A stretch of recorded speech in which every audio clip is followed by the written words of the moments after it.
नहीं माता। हरे कृष्णा। आप सभी का बहुत स्वागत है आज के अध्याय विभूति योग में। चैप्टर नंबर 10 है ना। हमने कल परम गुह्य ज्ञान करा और परम गुह्य ज्ञान में हमने जाना भगवान ने विशेष ज्ञान जो अर्जुन को दिया।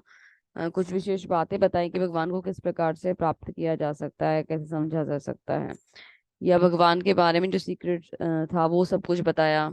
ज्ञान के बारे में बताया, बहुत सारी चीजें भगवान ने हमें बताई। तो अभी भगवान विभूति योग की चर्चा कर रहे हैं, विभूति योग का वर्णन कर रहे हैं। मतलब ये क्या है, अब हम जैसे मैंने अभी अभी बताया कि हम भगवान को धीरे धीरे जानने लगे हैं। तो अभी क्या है कि हम जैसे ना, ये कुछ ऐसा है जैसे आप किसी से कभी मिलते हो, मिलके उससे थोड़ा सा फेमिलियर होते हो, तो फर्स्ट टाइम पे ही आप उसे उसकी सारी डिटेल नहीं पूछने लगते ना, वो आपको अपनी डिटेल्स बताते हैं। जब हम धीरे धीरे उनके बारे में जानते हैं तो हम उनको और अच्छे से समझ पाते हैं। जैसे कि सबसे पहले शायद आप किसी का नाम ही जान पाओगे, उसके बाद मिलोगे तो वो पता चलेगा वो कहाँ रहते हैं, उनकी फैमिली में कौन है, उनके इंटरेस्ट क्या है ना, उनके लाइक डिसलाइक्स क्या है, वो सारी चीजें पता चलती हैं, है ना। तो वो जब हम किसी से मिलते हैं, किसी के संग मतलब हमारा कम्युनिकेशन बढ़ता है तो हम धीरे धीरे उनको पहचान पाते हैं। तो ऐसे ही भगवान यहाँ अपनी चीजों के बारे में बता रहे हैं, अपने बारे में बता रहे हैं, क्योंकि भगवान हमसे सारी कुछ चीजें शेयर करके हमें मतलब एक रिलेशन हमारे संग डेवलप करना चाह रहे हैं। तो वहाँ विभूति योग में भगवान ने वो ज्ञान दिया है कि भगवत गीता के माध्यम से वो रिलेशन डेवलप करने के लिए भगवान अपने ऐश्वर्य के बारे में बता रहे हैं। ये तो बहुत स्पेशल चीज हो गई ना कि मतलब सब कुछ तो व्यक्ति किसको बताता है, जो कुछ सामने वाला जो होता है वो घनिष्ठ होता है उसके लिए तभी कुछ बताता है। तो यहाँ भगवान बहुत देखा जाए तो एक घनिष्ठ संबंध हमारे संग स्थापित करना चाहते हैं, इसलिए वो हमें अपने इस घनिष्ठता को स्थापित करने के लिए अपने बारे में बता रहे हैं। जैसे कि आप किसी को ऑफिस में मिलते हो तो उसका जो बिहेवियर है वो डिफरेंट होता है, और किसी के घर जाते हो तो वो उसी सेम पर्सन के अगर आप घर जाते हो तो वो डिफरेंट होता है।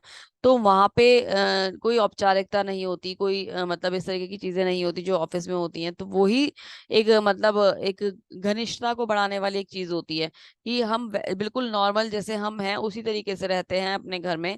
तो जब कोई व्यक्ति हमारे घर आता है तो उसका वो अलग तरीके से मतलब उसके संग बिहेव होता है। ऑफिस में ऑफिशियल मैनर में सारी बातें होती हैं। तो यहाँ भगवान का ऐश्वर्य जानने का मौका मिल रहा है, यानी भगवान को टोटल जानने का मौका मिल रहा है।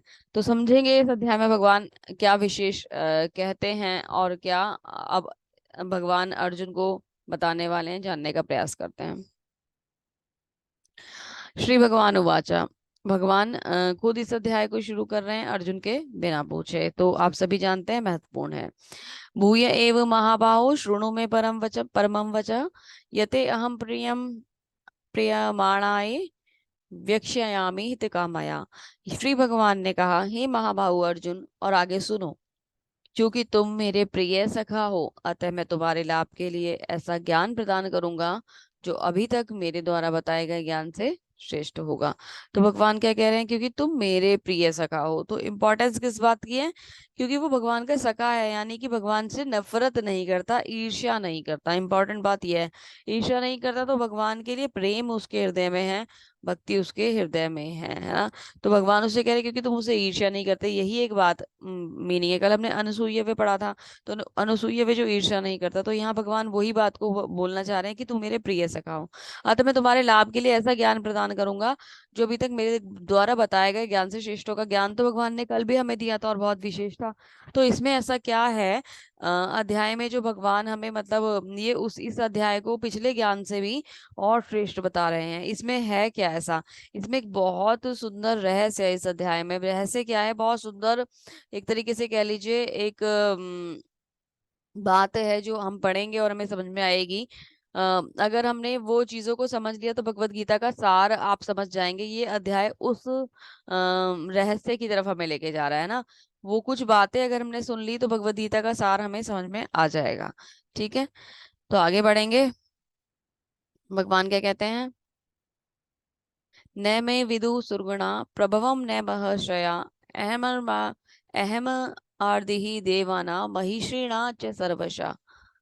न तो देवतागण मेरी उत्पत्ति या ऐश्वर्य को जानते हैं, और न ही महर्षिगण ही जानते हैं, क्योंकि मैं सभी प्रकार के देवता और महर्षि को कारण स्वरूप यानी उद्गम हूँ। तो हम किसी को तब जानते हैं जब हमसे बाद में, मतलब अगर हम जानते हैं, जैसे हम अपने बड़े लोगों को जानते हैं, तो हम ये नहीं जानते कि वो पृथ्वी पर कैसे आए, कब उनका जन्म हुआ। हम उनके जन्म के समय तो वहां पे नहीं थे, तो हम अपने से पहले वाले लोगों को नहीं जानते। जिन लोगों का जन्म हमारे बाद में हुआ है हम उनको जानते हैं ना, एक समय के बाद हमें हमें मेमोराइज होना शुरू हो जाता है कि हाँ ये उस समय पे हुआ था, इसका जन्म हुआ था, ये मतलब ये आया था, इसका बर्थडे उस दिन होता है। हम ये सब अच्छी तरह से जानते हैं उनके लिए जो हमारे बाद में आए। जो हमसे पहले हैं, जो हमसे पूर्व हैं, उनके बारे में कोई डिटेल हमें पता नहीं होती है। तो भगवान कह रहे हैं कि मेरे बारे में तो, लेकिन फिर भी हम नहीं जानते, लेकिन उनके बारे में कोई ना कोई तो जानता ही होगा। लेकिन भगवान कह रहे हैं कि मेरे बारे में तो कोई भी ये नहीं जानता कि मैं कैसे प्रकट हुआ हूँ या कैसे आया हूँ, क्योंकि मैं ही सबका कारण हूँ, मैं ही सबका उद्गम हूँ। मेरे से ये सभी लोग प्रकट होते हैं, सभी लोग आते हैं। ये मेरे बारे में कुछ भी नहीं जानते। जो मुझे यानी कि भगवान के बारे में कुछ कोई क्यों नहीं जानता, क्योंकि भगवान अजन्मा है, अनादि है, समस्त लोगों के स्वामी हैं। जो व्यक्ति भगवान को इन रूपों में जानता है वो केवल मोहरहित और समस्त पापों से मुक्त होता है। वही, केवल मनुष्य में केवल वही मोहरहित और समस्त पापों से मुक्त होता है। तो भगवान क्योंकि अनादि हैं, भगवान का कभी जन्म नहीं होता, भगवान कभी भी जन्म नहीं लेता। आप बोलेंगे कि माता देवकी और वसुदेव जी के साथ जब भगवान जेल में थे तो वो तो जन्म लिया था। तो मैंने अभी थोड़े दिन पहले ही हम लोगों ने क्या देखा था कि भगवान अवतरित होते हैं, अब भगवान प्रकट होते हैं, भगवान जन्म नहीं लेते, ही हमने पढ़ा था। तो उसी प्रकार से यहाँ दोबारा से बताया जा रहा है कि भगवान जो है वो प्रकट होते हैं क्योंकि वो सबके उद्गम हैं, सबसे पहले हैं, सबको उत्पन्न करने वाले स्वयं भगवान ही हैं। सप्तऋषि गण तथा उनसे भी पूर्व चार अन्य ऋषि, महर्षि एवं सारे मनु यानी मानव जाति के पूर्वज सब मेरे मन से उत्पन्न होते हैं और विभिन्न लोगों में निवास करने वाले हैं। सारे जीव उनसे अवतरित होते हैं। तो जब ये सृष्टि की रचना हुई तो उसमें इन सब का बहुत महत्व था। मतलब सप्तऋषि गण का, सारे के सारे मनुओं का, सारे पूर्वजों का, अन्य महर्षियों का, है ना, चारों कुमारों का, इनका सबका महत्वपूर्ण रोल था। सनक सनंदन सनातन कुमार जो थे, ये इनका बहुत इंपॉर्टेंट रोल था। सृष्टि की रचना खैर इन्होंने नहीं करी थी, इन्होंने तो मना कर दिया था। इन्होंने तो भगवान का नाम ही, मतलब भगवान को ही ध्यान करना और भक्ति में उन्होंने जाना स्वीकार करा था। वशिष्ठ ऋषि, कश्यप ऋषि, अत्रि ऋषि, जमदाग्नि, गौतम ऋषि, विश्वामित्र और भारद्वाज ऋषि, इन सब के तप के बल पर आगे सृष्टि मतलब चली और धीरे धीरे सृष्टि का विकास हुआ। हमारे जो मानव जाति के पूर्वज हैं, मतलब ये जो लोग थे, इन्होंने इस तरीके से तप करा कि ये जो जगत सा बहुत सुंदर हुआ। सृष्टि हुई कैसे, इसे जानने के लिए तो आपको भागवतम पढ़ना पड़ेगा। भागवतम में आपको पता चलेगा कि सृष्टि की रचना कैसे हुई पूरी तरीके से। लेकिन जितने भी ऋषिगण थे उनके तप के बल पर, भगवान की कृपा से ये सब चीजें आगे शुरू हुई। ब्रह्मा जी ने सृष्टि शुरू करी। प्रथम जीव कौन है? ब्रह्मा जी हैं। ब्रह्मा जी को भगवान ने ये कार्यभार सौंपा। तो भगवान ये बता रहे हैं कि वो लोग मुझे मतलब ये सब लोग विभिन्न लोगों में निवास करते हैं और भगवान से ही अवतरित होते हैं। तो ये सब लोग भगवान से अवतरित हुए हैं, तो फिर इनसे पहले कौन था? कोई भी नहीं था। तो भगवान तो इनसे पहले हैं और भगवान के बारे में कोई नहीं जान पाता। एता विभूति योगम च मम यो वेति तत्वता सो विकल्पनीय योगेन युज्यते नात्र संशया। जो मेरे इस ऐश्वर्य तथा योग से पूर्णतया आश्वस्त है, मेरी अनन्य भक्ति में तत्पर होता है, इसमें तनिक भी संदेह नहीं है। तो जो भगवान के ऐश्वर्य को समझ लेता है, देख लेता है, जान लेता है और उसे मान भी लेता है, तो वो भगवान से कभी ईर्ष्या नहीं करता। ईर्ष्या नहीं करता तो क्या करता है? प्रेम करता है। प्रेम करता है तो वो भगवान की अनन्य भक्ति में तत्पर हो जाता है। यानी कि जब हम भगवान से प्रेम करते हैं, जब हम भगवान से ईर्ष्या नहीं करते, तो हम भगवान की अनन्य भक्ति करने लगते हैं ना। जब वो प्रेम आनंद जो हमें मिलना शुरू होता है ना, अंदर ही अंदर बढ़ता जाता है, बढ़ता जाता है, बढ़ता जाता है। और भगवान के बिना हम एक सेकंड के लिए भी एज्यूम नहीं कर सकते कि भगवान के चिंतन के बिना, भगवान के सोचे बिना हम रह पाएंगे। तो जो प्रेम है, वो जो भक्ति है, वो अनन्य भक्ति कहलाती है। इसमें तनिक भी संदेह नहीं है। अभी यह अध्याय विशेष क्यों था? यह अध्याय विशेष इसलिए है क्योंकि इस अध्याय में चार ऐसे मुख्य श्लोक हैं जिनको अगर आप जान लेते हैं तो वो गीता का सार आपको प्रस्तुत करते हैं। इसे चतुश्लोकी गीता कहा जाता है। 10.8 से 10.11 तक के जो 4 श्लोका हैं वो भगवत गीता का पूरा सार हमारे सामने प्रस्तुत कर देते हैं। तो समझने का प्रयास करते हैं 4 श्लोक क्या कहते हैं। अहम सर्वस्य प्रभो मतः सर्व परिवर्तिते इति मत्वा भजन्ते माम बुधा भाव समन्विता। मैं समस्त आध्यात्मिक तथा भौतिक जगत का कारण हूँ। प्रत्येक वस्तु मुझसे ही उद्भुत है और जो बुद्धिमान या भली भांति जानते हैं वे मेरी प्रेमा भक्ति में लगे रहते हैं तथा हृदय से मेरी पूरी तरह से पूजा में तत्पर होते हैं। तो जो भगवान को हर चीज का कारण मानते हैं वो बुद्धिमान होते हैं और उनको वो भगवान की प्रेमा भक्ति में लगे रहते हैं और पूरी तरीके से भगवान के हृदय से पूजा करते हैं। तो मुख्य बात क्या है, सबसे पहला श्लोक हमें ये बताता है कि भगवान हर चीज के कारण स्वरूप हैं और उद्गम हैं। तो भगवान ही कारण है। ईश्वर परम कृष्ण सर्व कारण कारण हम नहीं सुनते हैं ना, ब्रह्म संहिता में बताया गया है। तो ये वो श्री कृष्ण ही है जो हर, आप अपने चारों तरफ ना कभी भी इधर से उधर तक कुछ भी नजर घुमा के देखना और ये सोचना कि कोई एक भी चीज ऐसी आपको दिखे कि वो भगवान के बिना मतलब पॉसिबल हो, है ना। चाहे वो उसका मटेरियल हो, चाहे मतलब किसी भी तरीके से आप उसे सोच के देखना, चाहे वो आप पावर के पॉइंट पे सोच के देखना कि ये सुंदर घर सामने दिखाई दे रहा है, किसने बनाया, है ना। तो मनुष्य ने बनाया। मटेरियल कहाँ से आया, मनुष्य को सामर्थ्य किसने दिया, भगवान ने दिया। उसका जन्म भगवान की वजह से हुआ। उसके लिए रिसोर्सेज जो आए वो भगवान ने अवेलेबल कराए, है ना। उसके लिए जो धन अर्जित हुआ उसके लिए सामर्थ्य कहाँ से आया, भगवान ने दिया। समय को बिल्कुल अकॉर्डिंग किसने बनाया, भगवान ने बनाया। भूमि किसकी थी, भगवान की। तो सब कुछ भगवान की वजह से हुआ था। भगवान हर चीज के कारण है ना। तो हमें ये बात समझनी होगी कि भगवान हर चीज के कारण है और भगवान ही सभी चीजों का उद्गम है। ये समझते हुए प्रेमा भक्ति में तत्पर रहना होगा। प्रथम श्लोक ये बताता है। आगे चलते हैं।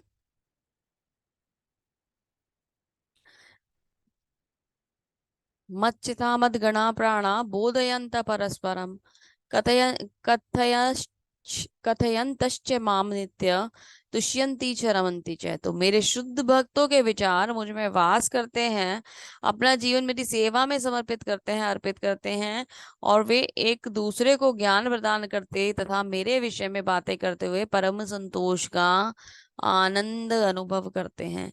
तो भगवान क्या कह रहे हैं कि मैं तो हर चीज का कारण हूँ और लोग मेरी भक्ति में लगे रहते हैं, लेकिन जो मेरी अनन्य है, मतलब जो अपना पूरा निरंतर मेरा चिंतन करते हैं, निरंतर अपना सारा जीवन मेरी सेवा में समर्पित कर देते हैं, वो मेरे विशेष भक्त हैं और उनको परम संतोष का अनुभव होता है। तो भगवान के जो भक्त होते हैं वो निरंतर भगवान की अनन्य भक्ति में लगे रहते हैं। ऐसा करने से क्या होता है, भगवान का प्रेम निरंतर जो भक्त है उसको मिलता रहता है। अभी हमने प्रेम की बात करी ना, इससे इस पूर्व श्लोक में भगवान कारण है, वो जो भगवान की प्रेम भक्ति करता है वो भगवान का विशुद्ध भक्त होता है। तो दूसरा मुख्य बात कि इनके विचार जो हमेशा भगवान की सेवा में लगे रहते हैं, मतलब वो निरंतर भगवान का चिंतन करते रहते हैं। तो श्रील प्रभुपाद जी से अच्छा तो कोई एग्जाम्पल हो ही नहीं सकता निरंतर भगवान की भक्ति। मतलब श्रील प्रभुपाद जी मात्र 2 घंटे ही सो पाते थे। आप ये देखिए कि वो 2 घंटे सोना, मतलब अगर हमसे कोई कहे ना तो 2 घंटे तो व्यक्ति दिन में सो लेता है रात में सोने के बाद, है ना। तो जो सोने वाले लोग ज्यादा होते हैं। और प्रभुपाद जी पूरे टाइम बुक्स राइटिंग करते थे, ट्रांसलेट करते थे, वो बिल्कुल भी नहीं सोते थे। उनके लिए वो सारे कार्य इतने महत्वपूर्ण थे कि उनको नींद का भी उन्होंने त्याग कर दिया था। तो इससे ज्यादा सुंदर भक्ति और क्या होगी, है ना। हम तो सोच भी नहीं सकते ऐसा। अगर हम 1 घंटे हमें जल्दी उठना पड़ जाए तो हमें ये लगता है कि कितनी प्रॉब्लम हो गई है ना, आज जल्दी उठे थे इसलिए आज थोड़ा सा सर दर्द कर रहा है। भक्तों को ऐसा कुछ भी फील नहीं होता। भक्त बहुत ही शुद्ध भाव से भगवान की सेवा में लगे रहते हैं। वो हर कार्य को भगवान की सेवा मानते हैं। तो पहला श्लोक कहता है कि भगवान कारण है। दूसरा श्लोक क्या कहता है कि भगवान के जो भक्त होते हैं भगवान की सेवा में लगे रहते हैं और उसी में आनंद और संतोष प्राप्त करते हैं। नेक्स्ट में भगवान क्या कहते हैं, तेषा सतत युक्ता नाम भजता प्रीति पूर्वकम ददामिम बोधि योगम तम येन मामियो उपयन्ति ते। तो जो प्रेम पूर्वक मेरी सेवा में निरंतर लगे रहते हैं, मैं उन्हें ज्ञान प्रदान करता हूँ जिसके द्वारा वो मुझ तक आ सकते हैं। तो अभी भगवान ने बताया भगवान के भक्त भगवान की भक्ति करते हैं। जब वो भगवान की भक्ति या सेवा में निरंतर लगे रहते हैं तो भगवान उन्हें क्या करते हैं, ज्ञान प्रदान करते हैं ताकि वो भगवान के धाम में प्रवेश कर जाएं अंत समय में। ध्रुव महाराज एक छोटे बालक थे, पिता की गोद से उन्हें उतार दिया गया था क्योंकि उनकी जो सौतेली माँ थी वो उनको पसंद नहीं करती थी और वो अपने पुत्र को ही पिता का प्यार दिलाना चाहती थी और राजा बनवाना चाहती थी। ये बात बहुत बुरी लगी ध्रुव महाराज को और भगवान की तपस्या के लिए चले गए अपनी माता के कहने पे, सुनीति माता के कहने पे वो चले गए। एक्चुअली उनकी दो मदर थी, तो जो उनकी अपनी माँ थी उनके कहने पे वो तपस्या के लिए चले गए। नारद जी ने उनको मंत्र दिया और वो भगवान की तपस्या करने लगे। शुरुआत में क्या था मन में कि मुझे भगवान अपने पिता से बड़ा राज्य चाहिए, मुझे ये राज्य चाहिए, ये वाले विचार उनके मन में थे। लेकिन भगवान की निरंतर भक्ति सेवा में लगे रहे और जब भगवान सामने साक्षात प्रकट हुए तो भूल गए कि क्या मांग रहे थे, है ना, या मतलब भूल क्या गए, उन्होंने उन्हें खुद ही रियलाइज होने लगा कि मैं कितनी तुच्छ चीजें मांग रहा था, भगवान मेरे सामने खड़े हैं, मैं भगवान को छोड़ के क्या मांग रहा था, मुझे राज्य चाहिए, मुझे राज्य चाहिए। उन्होंने खुद से अपने आप से कुछ भी मांगने से मना कर दिया। भगवान ने उन्हें ज्ञान प्रदान करा और भगवान उनके उनके हृदय की सारी बातों को जानते थे, तो भगवान ने उन्हें सुंदर ध्रुव लोक प्रदान करा। तो जो भगवान का भक्त होता है ना वो मतलब जब भगवान की सेवा में होता है तो भगवान उसे ज्ञान देते हैं ना, ताकि अगर वो कुछ गलत भी कर रहा हो तो वो सही ट्रैक पे आ जाए और भगवान की भक्ति में सही तरीके से लग जाए, उसको भौतिकता से छूट जाए और जो शाश्वत सत्य है इस जीवन का, पूरी सृष्टि का, उसका निरंतर चिंतन करे। तो भगवान वो ज्ञान प्रदान कर देते हैं उस व्यक्ति को जो भगवान की सेवा में लगा रहता है। ये और सुंदर आगे पता चलता है कैसे, तेषामेव अनुकंपार्थम महम ज्ञानम अज्ञान महम ज्ञान ज्ञान ज्ञान नज नजम तमः नाश्यस्त नाश्यस्यात्मन मत भावस्थो ज्ञान दीपेन भास्वता। मैं उन पर विशेष कृपा करके करने के हेतु उनके हृदय में वास करते हुए ज्ञान के प्रकाशमान दीपक के द्वारा अज्ञान जन अंधकार को दूर कर देता हूँ। तो भगवान की जो भक्ति में आते हैं, भगवान उनके हृदय में प्रकाश का दीपक जलाते हैं और उनकी सारी अज्ञानता दूर हो जाती है। तभी सभी लोग ना इस में इतना कैपेबिलिटी नहीं है, इतना सामर्थ्य नहीं है कि वो पढ़ सकें, समझ सकें चीजों को, है ना, और वो ज्ञान अर्जित कर सकें। तो कुछ लोग क्या है कि इतना दिमाग नहीं लगा पाते। वो क्या होते हैं, वो गुरु को शरणागत हो जाते हैं और गुरु की बताई हुई चीजों को सिर्फ सुनते रहते हैं। सुनने मात्र से ही उनके अंदर ज्ञान प्रकट हो जाता है। कैसे प्रकट हो जाता है, जैसे कि परीक्षित महाराज सुखदेव गोस्वामी से भागवतम का पाठ सुना पूरा, और ये समझ लीजिए कि 7 दिन केवल मृत्यु के बचे थे और जीवन को किसी ऐसे कार्य में लगाना चाहते थे ताकि भगवान का ध्यान कर सके, भगवान का स्मरण कर सके और दोबारा से किसी गलत ट्रैक पे ना जाए। तो दूसरा उदाहरण माता देवहूति, कपिल भगवान जो उनके ही गर्भ से जन्म लिए थे, उनके ही पुत्र थे, उनसे सारा मतलब भगवत गीता का सारा मतलब भगवान से सारा का सारा ज्ञान लिया सुनने सुनने मात्र से। माता देवहूति तो कुछ ज्यादा जानती भी नहीं थी, एक तरीके से गृहिणी थी और अपने घर के कार्यों को पूरी तरीके से हालांकि वो एक राजकन्या थी, लेकिन ऋषि से, कर्दमा ऋषि से उनका विवाह हुआ था। तो वो अब उस समय पे, पहले के समय पे वो बहुत ही मतलब एक जीवन ऐसा उन्होंने तपस्या वाला जिया कि उनके पास हर चीज का अभाव था। लेकिन बाद में उनको एक सही तरीके से लाइफ मिली और उसमें जो जन्म हुआ उनकी 9 पुत्रियों का और उसके बाद कपिल भगवान का जन्म हुआ। तो जो भगवान थे वो स्वयं भगवान कपिल भगवान ने उनको ज्ञान दिया जब उन्होंने प्रार्थना करी। तो जब उन्होंने प्रार्थना की और ज्ञान मिला तो सुनने मात्र से ही उनका कल्याण हो गया और वो भगवान की भक्ति में लग गई। तो ये 4 श्लोक बहुत विशेषता रखते हैं जिसमें भगवान क्या कहते हैं कि मेरे जो मैं सभी चीजों का कारण स्वरूप, पहले श्लोक में भगवान बताते हैं मैं सभी समस्त सृष्टि का कारण हूँ, हम सब जानते हैं, भगवान बार बार इस बात को बता रहे हैं। फिर कहते हैं भगवान के मेरे जो शुद्ध भक्त होते हैं उनके विचार मेरे में वास करते हैं, मतलब वो मेरा अपना जीवन, जो व्यक्ति इस बात को मानता है कि भगवान हर चीज के कारण है, वो अपना जीवन भगवान की सेवा में समर्पित समर्पित कर देता है और भगवान के चिंतन में उस जीवन को लगा देता है। वो भगवान की प्रेम पूर्वक निरंतर सेवा करता है, सेवा कभी रुकती नहीं है, ये कंटिन्यूटी में चलती रहती है। ऐसा चलने से क्या होता है, भगवान जो भगवान की सेवा में आना चाहते हैं, सेवा करना चाहते हैं, उनके हृदय में ज्ञान का दीपक जलाकर उसको प्रकाशित कर देते हैं और उसे ज्ञान दे देते हैं। तो यहाँ पर बात समझने की ये है, ये चार चीजें श्लोक की, ये चार श्लोक जो हैं ये हमें समझाते हैं कि भक्ति करनी कैसे चाहिए, क्योंकि ये जो अध्याय चल रहे हैं भक्ति योग के हैं और बहुत विशेष अध्याय हैं। ये हमें समझा रहे हैं कि भक्ति होनी कैसे चाहिए। अपने मन को निरंतर भगवान की भक्ति सेवा में लगा के रखिए। भटकता है तो कंट्रोल करने का प्रयास कीजिए। चिंतन जो होना चाहिए वो कृष्ण का होना चाहिए ना, और किसी चीज का चिंतन नहीं होना चाहिए। चिंता बेकार है और चिंतन अच्छा होता है ना। चिंतन जो है वो हमें किसी ना किसी सोल्यूशन पे पहुंचाता है। तो चिंतन करें, लेकिन यहाँ भक्ति में भी चिंतन होता है ना। चिंतन क्या है, चिंतन है भगवान भगवान को निरंतर ध्यान करना कि सब कुछ भगवान की वजह से है, भगवान की कृपा की वजह से है। किसी भी तरीके से अगर कोई परेशानी है तो वो भगवान की कृपा से समाप्त हो जाएगी और भगवान हमें सहयोग करेंगे। ये बातों को सोच कर जब हम चिंतन करते हैं, भगवान के बारे में सोचते हैं, हम जो भी कुछ कर रहे हैं भगवान के लिए कर रहे हैं, मैं सब कुछ भगवान को समर्पित करता हूँ, जब हम इस तरीके से भगवान के बारे में चिंतन करते हैं तो भगवान के संग संबंध सुंदर तरीके से स्थापित होता है। तो भगवान क्या करते हैं, भगवान ज्ञान के दीपक से हमारा हृदय प्रकाशित कर देते हैं।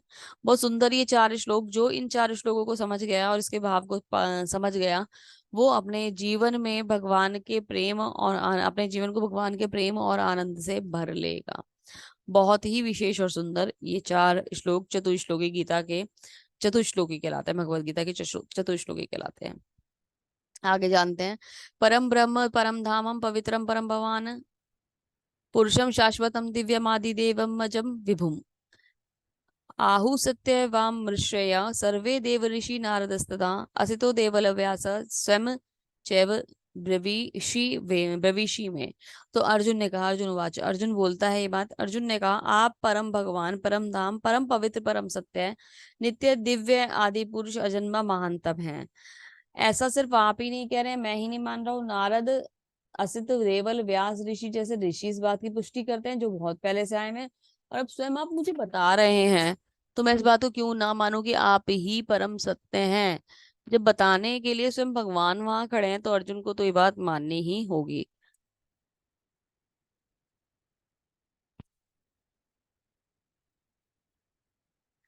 सर्वमेतदम मन्ये यन्माम वदसि केशवा नाही ते भगवन व्यक्ति विदुर्देवा न दानवाः।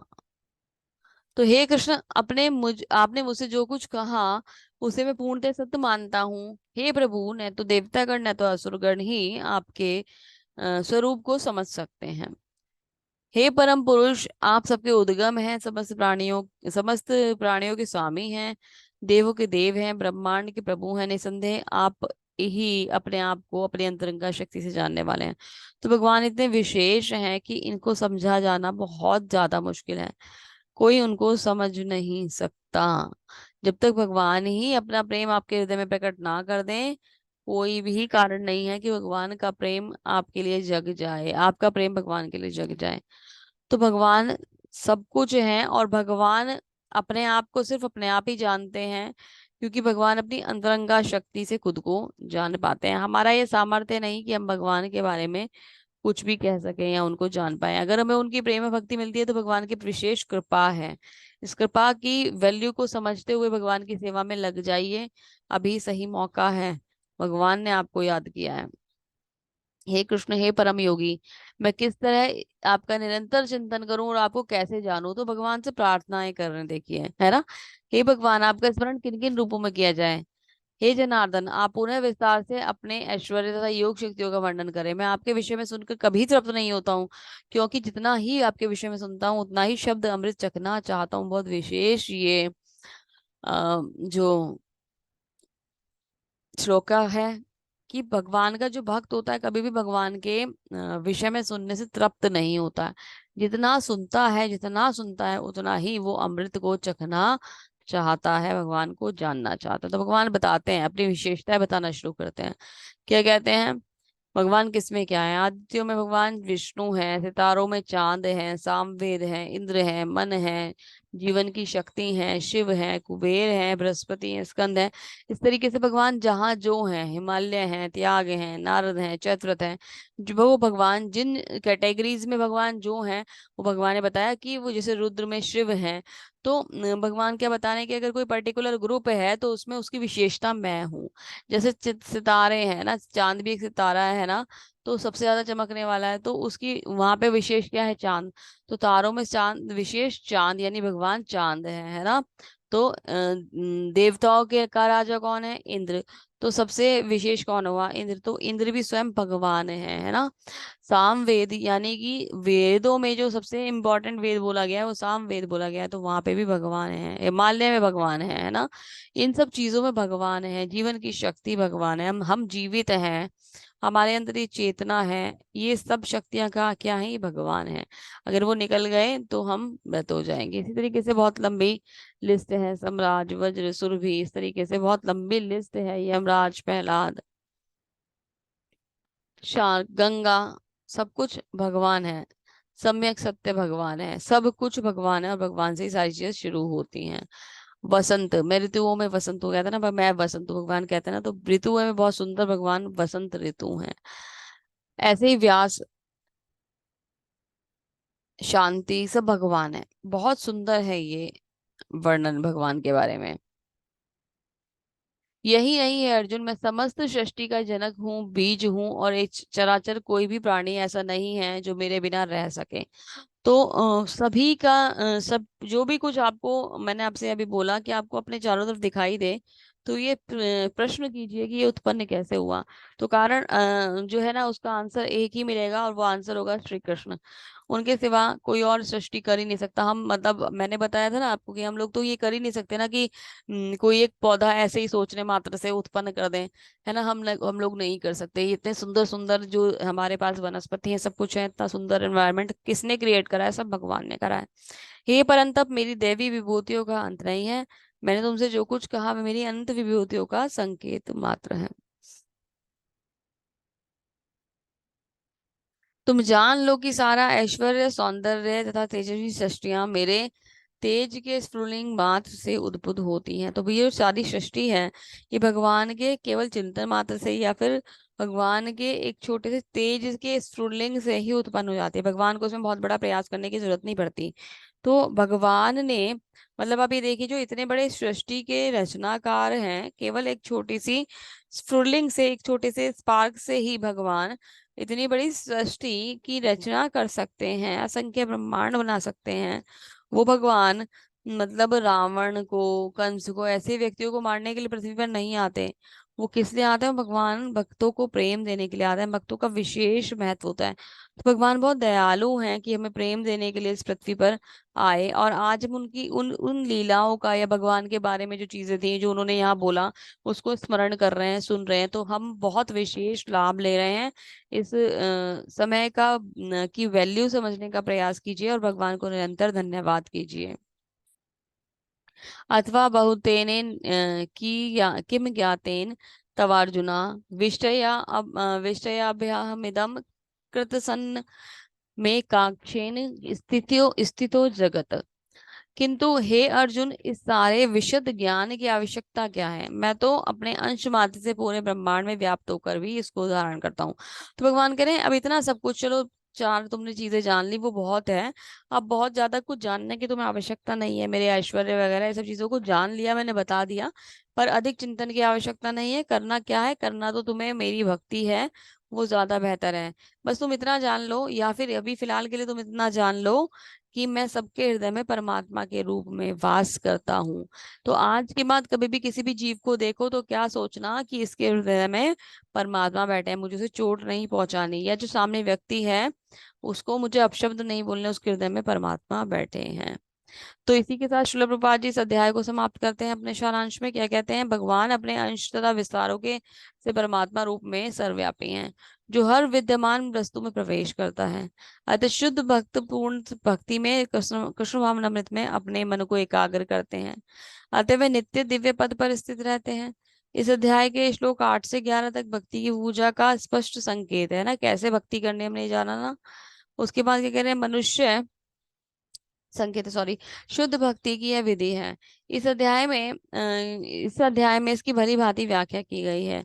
किंतु मनुष्य भगवान की संगति में किस प्रकार चरम भक्ति व्याख्या की गई है कि भगवान मतलब मनुष्य भगवान की किस प्रकार चरम भक्ति सिद्धि को प्राप्त कर सकता है, यानी कौन सा तरीका है जिससे भगवान को प्राप्त किया जा सकता है। तो जो 4 श्लोक हैं, जो चतुश्लोकी गीता है, वो माध्यम है कि हम भगवान का निरंतर चिंतन करें, भगवान का निरंतर ध्यान करें और भगवान की विशेष कृपा को प्राप्त करें। एक ना एक वो समय जरूर आएगा जब हमें भगवान की विशेष कृपा प्राप्त हो जाएगी। तो जब भी जैसा भी है, मैंने शायद पता नहीं आपको बताया था या नहीं बताया था, मैंने अभी एक लेक्चर सुना था, तो उसमें एक प्रभु जी ने बहुत सुंदर एक लाइन बोली कि जो व्यक्ति वर्तमान में मतलब वर्तमान में संतुष्ट होकर रहना जी सीख लेता है ना, वो ही संतुष्टि का असली मायने है, वो ही जीने की कला है, उससे सुंदर कुछ भी नहीं है। तो हम ना भटकते रहते हैं संसार में, और हम हमारे पास ये होगा वो होगा तो हम संतुष्ट होंगे, इस तरीके की पॉइंट पे लगे रहते हैं। हमें क्या करना है? हमें खुद को वर्तमान की स्थिति में संतुष्ट रहकर रहने की कला को सीखना होगा, तो ही हम आत्म संतुष्टि में रह पाएंगे। अन्यथा हमारा जो लालच है, मोह है, ये खत्म ही नहीं होगा। ये बेसिकली यहाँ मैंने आपको क्यों बताया, क्योंकि अगर हम अपने आप को अ, संतुष्ट फील करेंगे तो भगवान की भक्ति में हम आगे बढ़ा पाएंगे खुद को। तो यहाँ बहुत जरूरी है भगवान की भक्ति में सेवाओं में आना। भक्ति में सेवा में आकर भगवान के मतलब क्या कहते हैं, इस सुंदर जो भगवान ने ये सारी रचना करी उसका हम आनंद ले सकते हैं। इसी के संग इस अध्याय को यहीं समाप्त करते हैं।